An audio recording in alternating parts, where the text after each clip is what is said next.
I'm glad it was a straight line down the last hill into Longdock. The old truck's steering had been slowly stiffening up for the last 100 miles. Now it had finally gone, only a little give in it either way, just enough to get me into an auto shop that was, luckily for me, just inside the town boundary. I wasn't going to get much farther. The mechanic looked at her for 5 minutes. He sucked his teeth, chewed on the butt of a smoke, and told me it would be 3 days before he could get the parts, and $20 to fix it, neither of which I could afford. I got my guitar and bag out of the trunk and walked the rest of the way into town, in thin grey drizzle that perfectly matched my mood. My search for the song wasn't off to a promising start, but at least I'd got here, and I started to feel happier about the situation when I walked over a small hill and got my first look at the town proper. Longdock had once been a vibrant port on the river, back when the big paddle steamers ruled trade. The long quay and wooden buildings looked like they had not changed greatly since those days.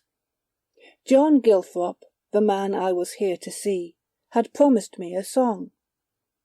I'd had fragments and snatches of it in my head for months now, a mostly forgotten thing from my childhood, I guessed.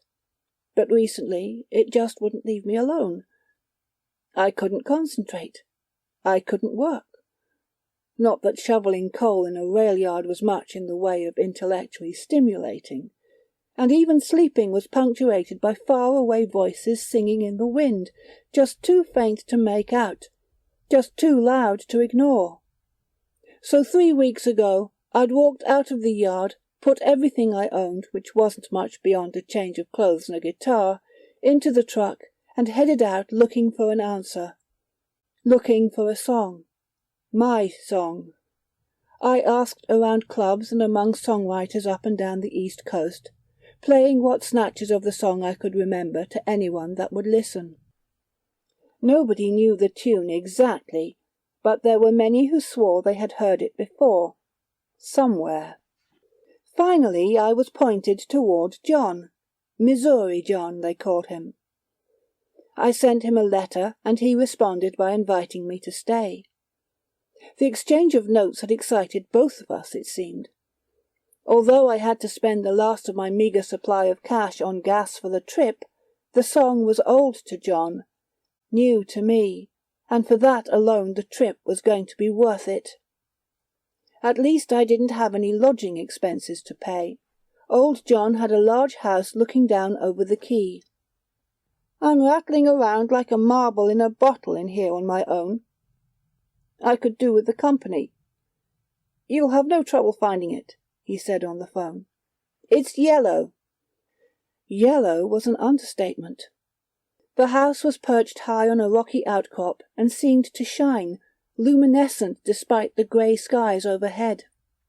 An elderly man, John, I presumed, waved at me from the doorstep as I walked up onto the rock. I heard a loud curse from my left, and looked down to where 2 workmen seemed intent on demolishing part of the quay. They wore face masks as they tore long pieces of wood off the walkway, sending fine dust spraying all around them, and bringing fresh curses. Old John's waving got more frantic, motioning me to come to him faster. He almost bundled me into his house with no wait for welcomes, and closed the door tight behind us before speaking. "It don't do to be getting that crap into your lungs, lad," he said with a smile that never reached his eyes. "It'd be the end of your singing days for a while, just for starters." John was just about the thinnest fellow I'd ever seen. All bone and stringy sinew over skin that stretched too tight over his frame. Liver spots ran like paint spatter over the backs of his hands and under the thin, fine hair on his scalp. But his grip was firm and warm as he shook my hand. "I thought you'd be driving down," he said.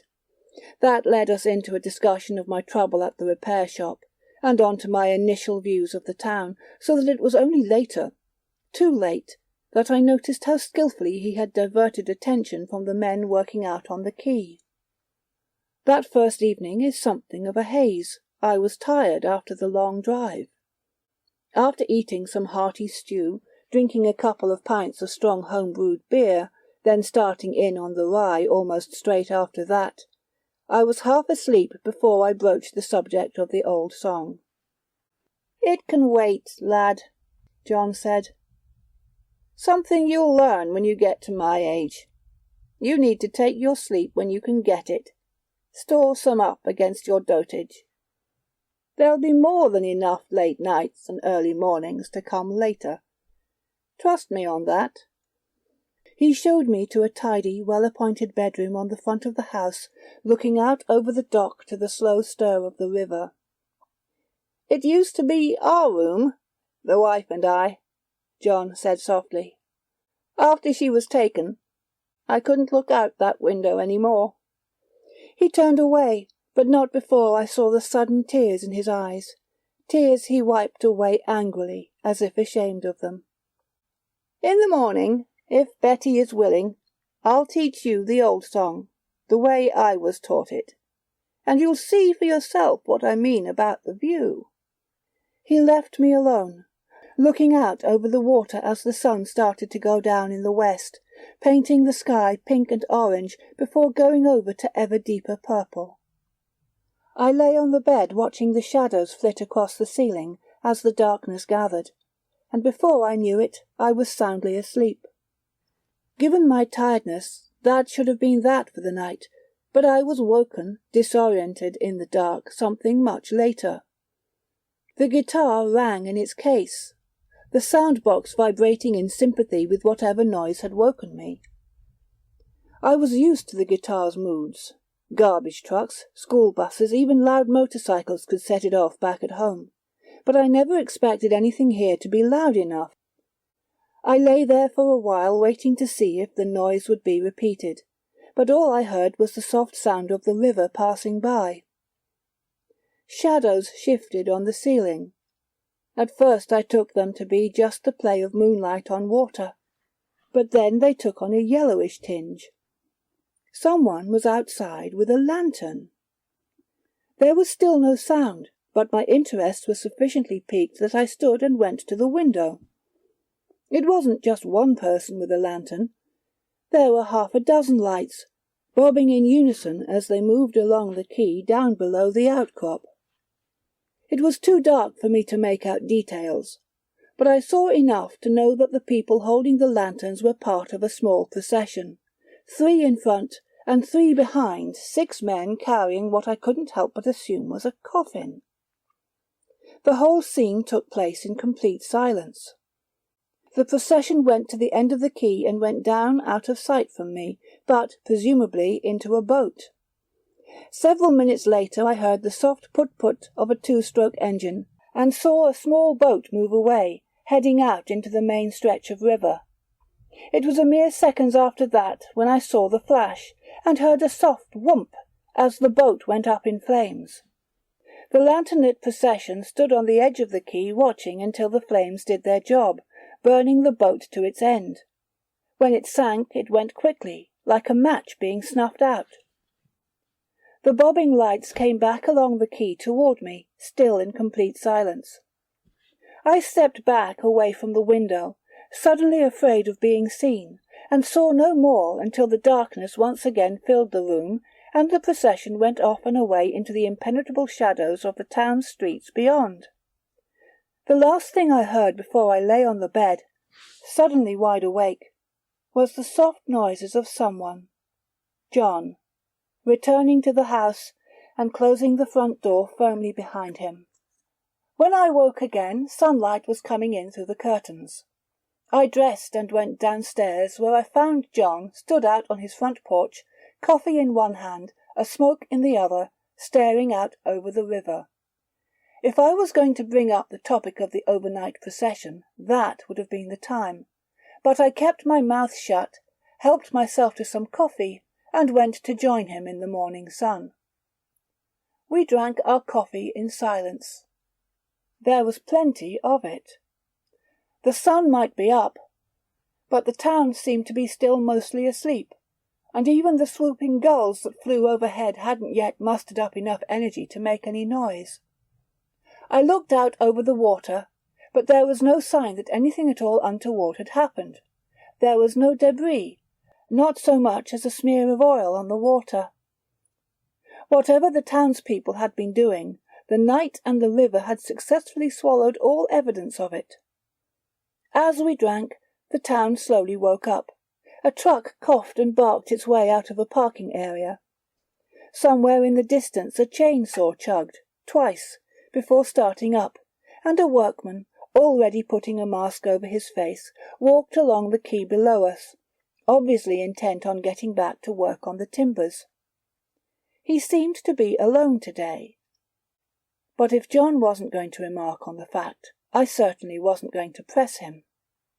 Just when I thought we might get all the way through coffee without speaking, John flicked the butt of his smoke away and down to the river beneath the outcrop. I watched the red tip fizz and smoke as it hit the water, giving me yet another opening to mention the antics of the previous night. But John was already talking.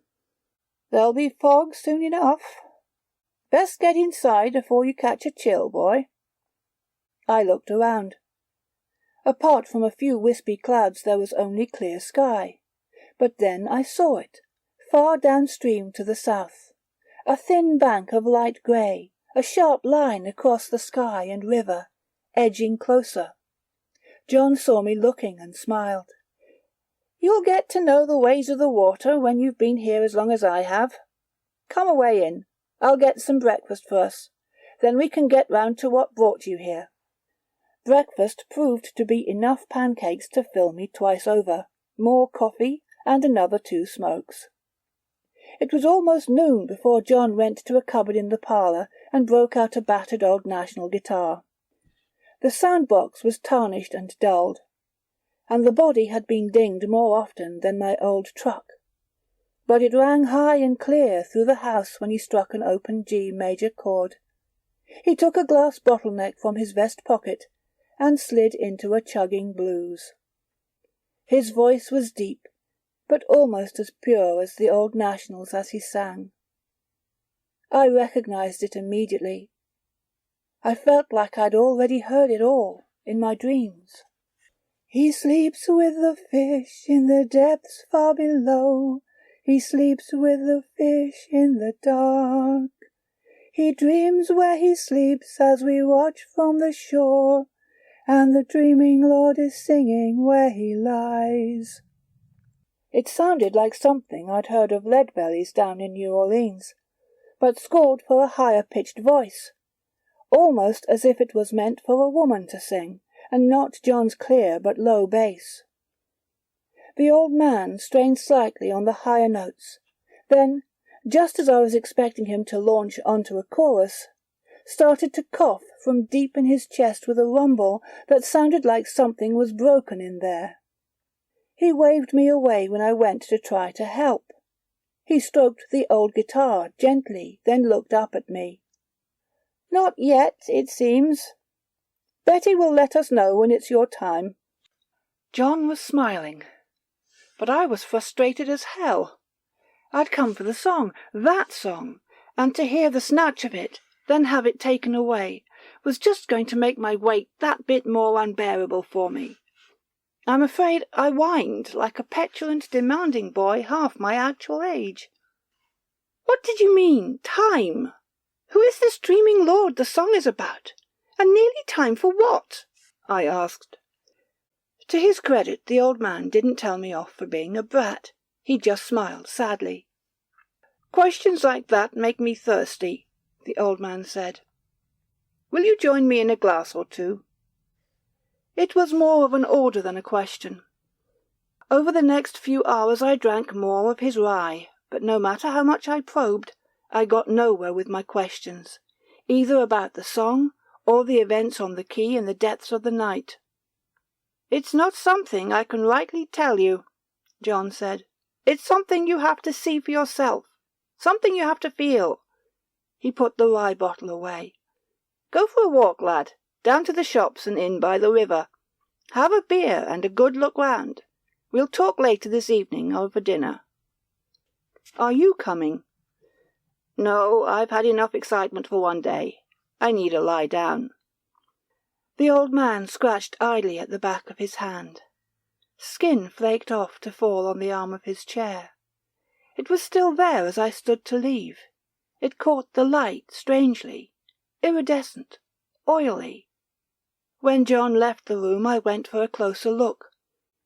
I had to lift it between my fingers to make sure I wasn't dreaming.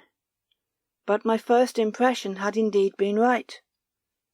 It wasn't skin at all, but a scale, a rainbow-hued fish scale, as big as my thumbnail. Longdock had definitely seen its best days. It looked to me like a town on a slow but inevitable slide to ruin. The few shops that were open had no customers, just bored staff behind dusty counters in dimly lit stores. The bar in the Riverside Inn was empty save for a sullen girl behind the counter. I ordered a beer, more rye would have been pushing it that early in the afternoon, and tried to start up a conversation. It proved to be hard work, as if English was her second language, and she had to struggle to formulate any kind of reply whatsoever. The girl scratched idly at the back of her hand, and something fell to the countertop. Then I did what John had asked me to. I looked, closely. The countertop, the tables around me, and the area of floor I could see, was all littered with the same kind of large fish scales I had seen John shed in his parlour. The more I looked for them, the more I saw. They lay strewn, discarded, everywhere. The girl asked if I wanted another beer, but I turned it down. The first tasted dull and lifeless, like the turbid river water that flowed just yards away. As I turned to leave, I looked back. She stared after me, still scratching, still shedding scales. In the dim light her eyes looked too large, too bright, and her mouth opened and shut, not speaking, just gulping in air as if it was unnatural to her. Now that I knew what I was looking for, I saw it everywhere on the way along the main street going back to John's place. Many of the shop attendants had their same blank stares. They flapped their gums, but none spoke, just stared with their too bright, too large eyes. As I turned my back on them, the singing started, soft and low, like a spiritual sung by a distant choir. The ground underfoot seemed to throb and beat in time, and I felt my senses swim, threatening to send me insensate to the ground. Where he lies, where he lies, where he lies, where he lies, the dreaming Lord is singing where he lies. I hurried back to the relative safety of John's kitchen. When he looked into my eyes he didn't speak, just fetched the rye and 2 glasses. Over a drink I told the old man what I saw in the inn, and through the doors of the shops, and about the singing that had followed me all the way along the road.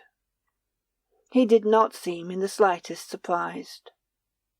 "He was here before us, before the Choctaw, too, if the old tales are to be believed," he said.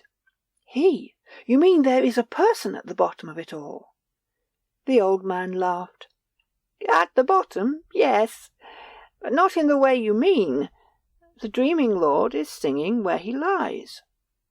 "The dreaming Lord? What in blazes does that mean?" John shrugged. "He's a god of some kind, at least that's what I think. He's down there in the river, sleeping, singing, dreaming, and when we go to sing with him." It all sounded so matter-of-fact, simple even, but I was still struggling to understand. "What do you mean, go?" "Down to the river to pray," John said, singing the line, his deep voice raising a sympathetic vibration from the guitars in the other room. "It's almost my time. It's almost time for a lot of us who have been here for a while. The town is just about spent now. I think we old uns will all go together." "Is that why I'm here?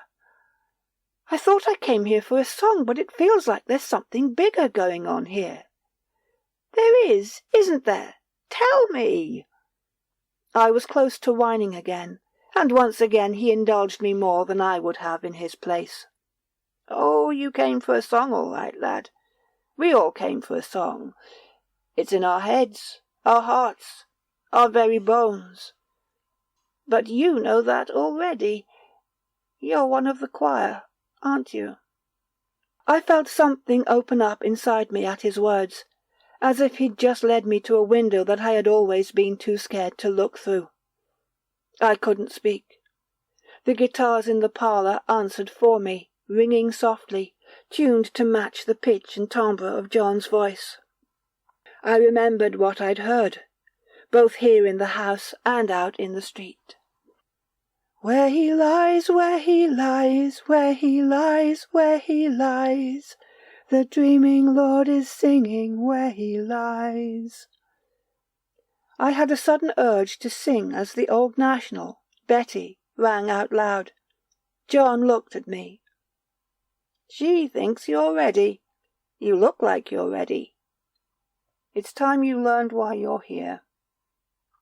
I fetched my guitar as he picked up the dobro. The old Martin sounded thin compared to the national, but once I'd got it tuned to open G and followed John's lead, two instruments created a sum greater than their parts, an almost orchestral effect amplified by the old timbers of the house and echoing around us. John launched into the verse I'd heard from him earlier. "He sleeps with the fish in the depths far below. He sleeps with the fish in the dark. He dreams where he sleeps as we watch from the shore, and the dreaming Lord is singing where he lies." I joined in with the chorus, or at least I started to. "Where he lies, where he lies, where he lies, where he lies." I felt the floor vibrate underfoot. "The dreaming Lord is singing where he lies." The whole house shook as the guitars and voices merged into a wall of noise that threatened to deafen me. We were in perfect harmony as we went straight into the second verse. John didn't have to teach me it. It was already there, fully formed in my head, just waiting to be sung. "He dreams of the days when he laughed as he swam. He dreams with the fish in the dark. He sleeps and he dreams of the times that will come, and the dreaming Lord is singing where he lies." Dust fell from the ceiling, glasses tinkled in the cupboards, and old John's own voice faltered. I saw fear and confusion on his face as I brought the chorus to an end on my own. But those emotions were quickly replaced by something else, a calm, serene smile that looked like acceptance. "Where he lies, where he lies, where he lies, where he lies, the dreaming Lord is singing where he lies." The room rang with a final, fading chord, and the house hummed in time, then slowly, almost regretfully, went quiet. John looked at me and nodded. "As usual, Betty has the right of it. You're definitely one of us, and it's nearly time." Betty might indeed have it right, but I was still mightily confused. I had my song. I'd got what I came for, but there was more here. Something that felt like peace and home. I wanted more of both. I needed more of both. "What happens now? Can we sing it again?" John poured us each another large shot of rye. "Not yet, but it will be soon. Maybe even tonight, if what you tell me you saw downtown is true." "And then what?"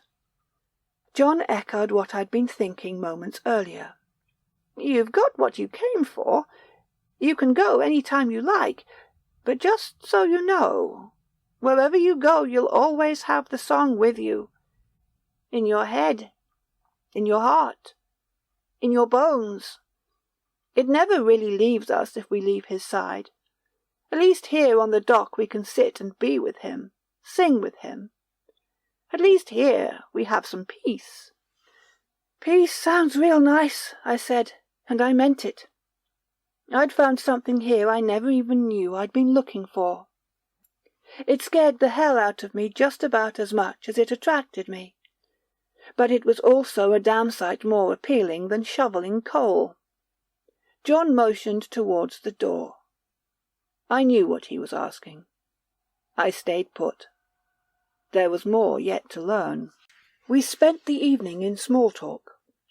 The guitars occasionally joined in if John raised his voice, then, more often as the night went on, started to ring in accompaniment to my own speech, to which John merely smiled and nodded. After a supper of ham and fries, we switched from rye to coffee and smokes on the front porch, watching the sun go down far to the west over the river. As I looked over the quay, I asked again about the events of the night before. "George got the crap from the rotted timbers in his lungs and went too early," John said. "Damned shame, especially if the rest of us go tonight." "He hasn't gone to sing with the dreaming lord, then?" I seemed to be slipping into the same strange modes of speech as the old man. After the rye and coffee it somehow didn't feel unnatural any more. John laughed bitterly. "No, he died the old-fashioned way. But we put him in the river anyway, just in case." The old man went quiet for a while, and darkness fell while we finished the coffee and smokes. I was about to remark on the stillness and silence when John looked up. I was surprised to see tears in his eyes as he whispered, "It's time to go." I saw that his skin was dry, parched almost, and flaking, more of the same thumbnail-sized scales. He picked at one recalcitrant scale, and it came away, leaving a weeping wound behind. It oozed white, not red, and I smelled fish, not for the first time that evening. John didn't seem to notice. He stood. As we went into the kitchen I heard the guitars ring to welcome us. John fetched the National. I moved to get my old instrument, but the old man put a hand on my shoulder. "Old Betty here will do us both just fine. Come and enjoy the show. I can guarantee it's one you'll never forget. Besides, you're in the choir now. There's singing to be done." I followed John out onto the quay. It wasn't long before more folks started to turn up. Everyone in the town, at a guess. The ones nearest us, on the quay itself, started to sing. Some had guitars of their own. Others played harmonica, squeezebox, tin flute and fiddle, while some just stamped their feet and sang. The song built slowly, and I joined in as if I'd known it my whole life. I felt the song swell up inside me like a sudden rush of water, and my voice sounded higher and purer than I ever believed possible.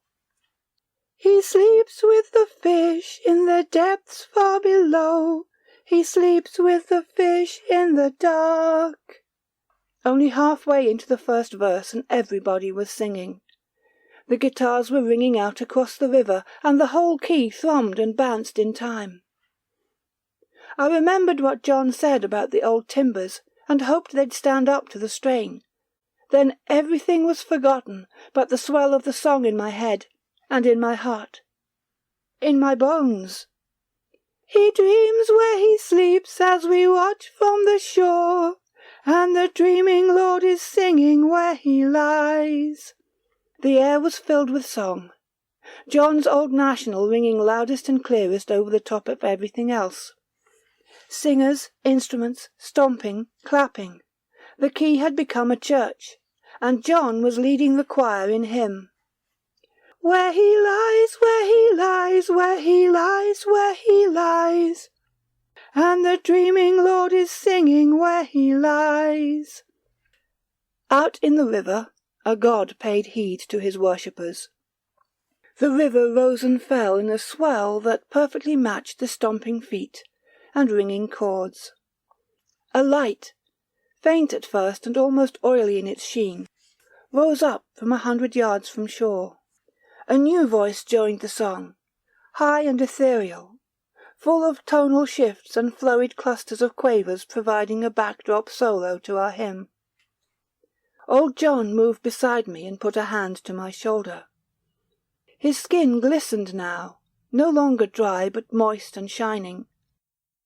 His mouth opened and gulped air, twice before he spoke, his 2 large eyes staring into mine. "Will you serve?" he asked.